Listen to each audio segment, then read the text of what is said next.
السلام عليكم ورحمة الله وبركاته. عاملين ايه؟ يا رب تكونوا في خير دايما ان شاء الله.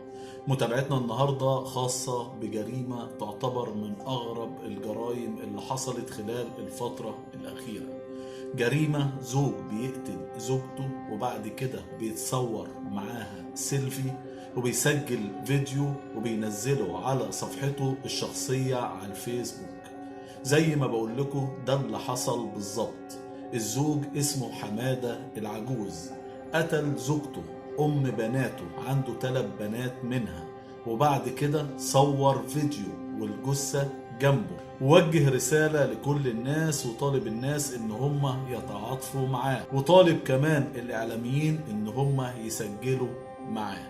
نشوف الفيديو الاول وبعد كده نعلق عليه.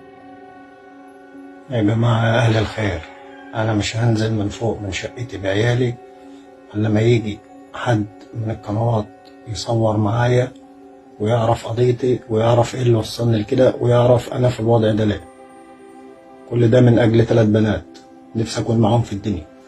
3 بنات بتمنى إن أكون معاهم في الدنيا، سواء أنا حلو أو وحش أو فيا أو مفيش، بتمنى إن أعيش معاهم. محدش رحمني، في ناس كتير مرحمتنيش، فأنا مش هنزل من شقتي بعيالي الا لما يجي قنوات تصور معايا عشان الناس تعرف حقيقتي وتعرف ايه اللي وصلني لكده. طبعا شيء لا يصدقه عقل زي ما بيقول. زوج يقتل زوجته بالمشهد اللي احنا شفناه، وبعد كده يحط عليها ملاية زي ما شفنا في الفيديو، وبعد كده يبدأ ان هو يوجه رسائل ويطالب الناس زي ما قلنا انها تتعاطف معاه، ويطالب كمان الاعلاميين ان هم يسجلوا معاه عشان يشرح ليهم اسباب قتله لزوجته. طبعا جريمة زي ما قلنا من اغرب الجرائم. واللي حصل كمان ان هو بعد ما قتل زوجته ونزل الفيديو ده على صفحته لاستفزاز نسايبه او اهل زوجته، بدأ بعد كده ان هو يقف في شباك شقته وبدأ يهدد بقتل بناته السلاسة. طبعا الناس حاولت انها تهدئ منه لغاية ما تم القبض عليه. طبعا حمادة العجوز حاول ان هو يشير ان الخلافات الزوجية بينه وما بين مراته هي الدافع الرئيسي ان هو يقتلها بالشكل ده، او ان هو يعمل فيها كده. وفي الفيديو شفنا كمان بيقول ان هو كان عايز يقعد مع بناته لوحدهم. طبعا جريمة غريبة، وبالتأكيد هيتم إجراء تحليل مخدرات لهذا الشخص، وطبعا هياخد جزاؤه بإذن الله على فعلته أو على اللي عمله.